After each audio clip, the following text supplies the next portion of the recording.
We'd been best friends since we were 5. Everyone knew we were in love except us.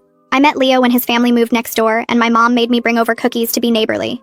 He was sitting on his front steps looking miserable about leaving his old friends, and I told him he could share my friends if he wanted. He said girls had cooties, and I dumped the entire plate of cookies on his head.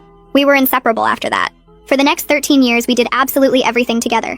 He walked me to school every morning, even when the guys made fun of him for hanging with a girl. I went to every single one of his baseball games, even the away ones that meant 3-hour bus rides. We had this whole routine where I'd paint his jersey number on my face and scream louder than all the actual girlfriends in the stands. People always asked if we were dating, and we'd both laugh like it was the most ridiculous thing ever. We weren't boyfriend and girlfriend. We were Leo and Julia, which was somehow bigger and smaller at the same time. High school was when everyone really started pushing it.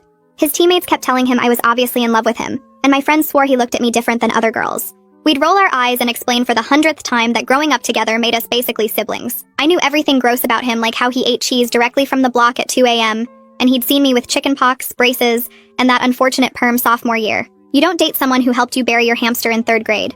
College almost broke us, though. He got into State University for engineering, and I went to the art school 40 minutes away for graphic design. The first month was brutal. I'd call him crying because my roommate was psycho, and he'd drive over at midnight to bring me soup when I got sick. He'd text me during lectures because his lab partner kept hitting on him, and he didn't know how to make her stop without being mean. We made this pact to have dinner together every Sunday no matter what. Sometimes that meant meeting halfway at this crappy diner that had terrible food, but was exactly 20 minutes from both schools. Those Sundays kept me sane. Junior year, everything changed when Leo started dating this girl named Becca from his program. She was smart and pretty and actually really nice, which made it worse somehow. For the first time in 16 years, Leo had someone else who came first. He still made Sunday dinners, but now he'd spend half the time texting her. When I called upset about failing a project, he was at her place and couldn't talk long. I told myself this was good and normal, and I was happy he found someone. I started dating too. This guy Daniel from my painting class who was sweet and funny, and absolutely not Leo. The 4 of us would go on these awkward double dates where everyone was trying too hard to make it work.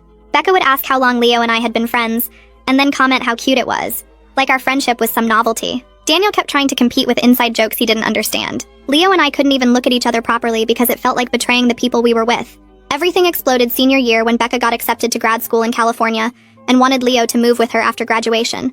She gave him this whole speech about how it was time to leave childhood things behind and start their real life together. The childhood thing was me.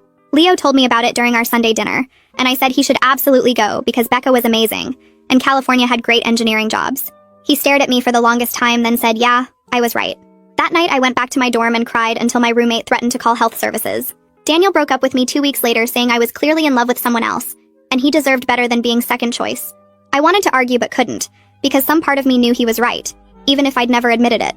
The week before graduation, Leo showed up at my apartment at 3 a.m.,